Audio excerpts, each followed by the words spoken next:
the LCS MVP. We are now 6 days away from the start of the NBA season. 6 days away from the debut of LeBron James with the Miami Heat. And the heat he has taken since the decision has been well documented.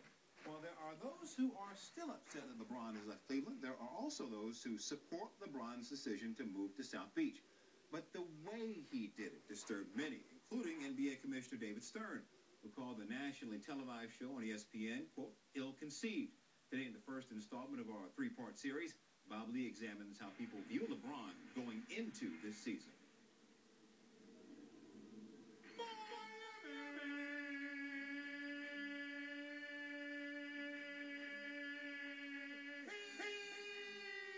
By the time LeBron James' free agent decision had become a welcomed reality in Miami, he was facing a national barrage of harsh editorial criticism.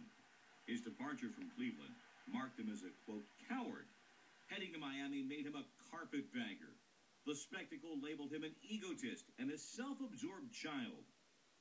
Michael Jordan said he would never have collaborated as James did with Dwayne Wade and Chris Bosh. Charles Barkley was more blunt. He'll never be Jordan. This clearly takes him out of the conversation. There would have been something honorable about staying in Cleveland trying to win it as the man. In a scientifically conducted ESPN Seton Hall sports poll of more than 900 people, James' popularity did trail behind Kobe Bryant's and even the current-day Tiger Woods.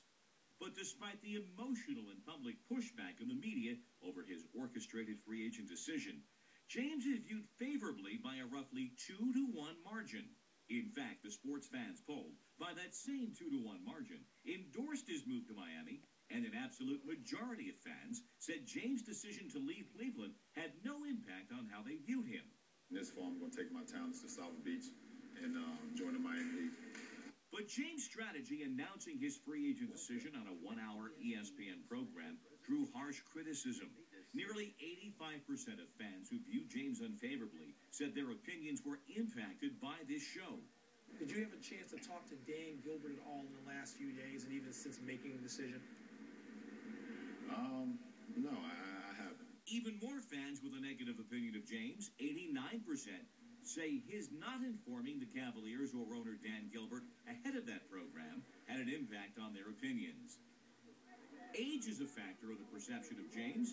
Almost half of all younger fans polled view him favorably, a number that slips to just over a third for middle-aged fans and just over a quarter for the oldest fans.